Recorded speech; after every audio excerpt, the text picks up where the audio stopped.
line for former military Dwight out of Hyattsville, Maryland. You're on with Jim Whaley of Project Roll Call. Go ahead.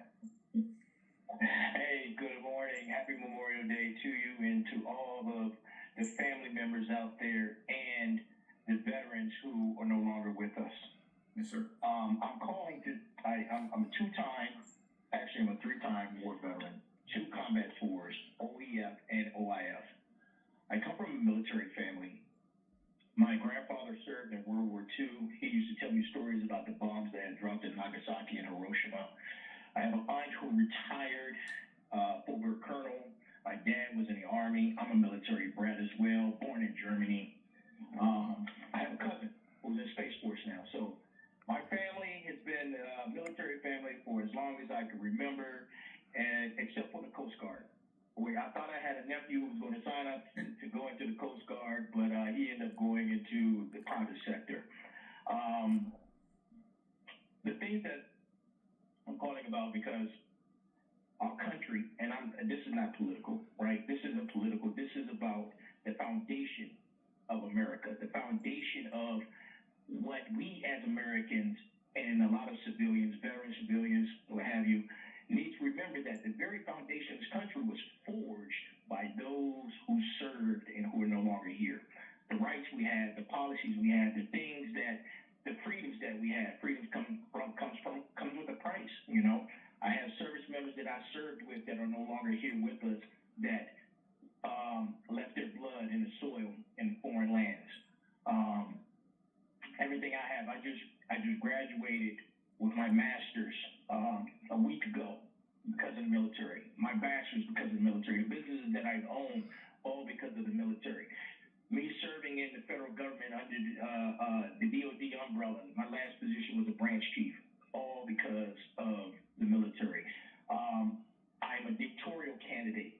And I'm starting my doctoral degree this July, August timeframe because of the military. I served, and I served well, and I would do it again. And I'm a disabled veteran, right? I'm 100% disabled veteran. I got injured in Iraq, medevaced out of country in 2008, and I'm all of those things. I'm an American. I'm a veteran. I'm an entrepreneur. I'm an academic.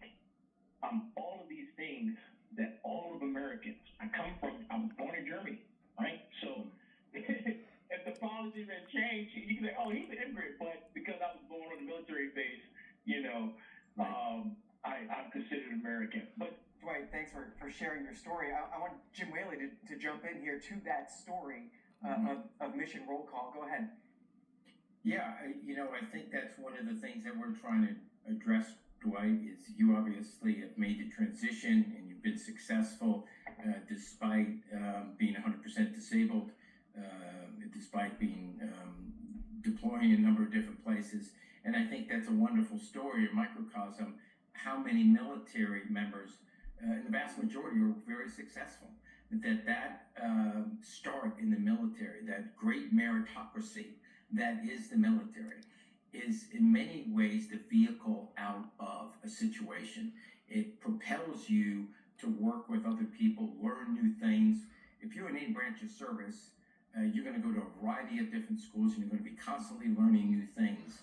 And I think that really helps in the next phases of life. And it'd be wonderful if we could come up with a national effort. I was thinking about it after you asked the question, John. One of the things I missed, and Dwight just nailed it, if we could think of ways to make sure that we do a national effort to make sure veterans get hired and do it in a way that incentivizes businesses, incentivizes corporate America to understand what values, what work ethic, what skills that veterans bring to the workplace. Because quite frankly, many of the individuals that are making those decisions in the HR community have no understanding what the difference is between a corporal and a brigade. They have no understanding of what different MOSs are.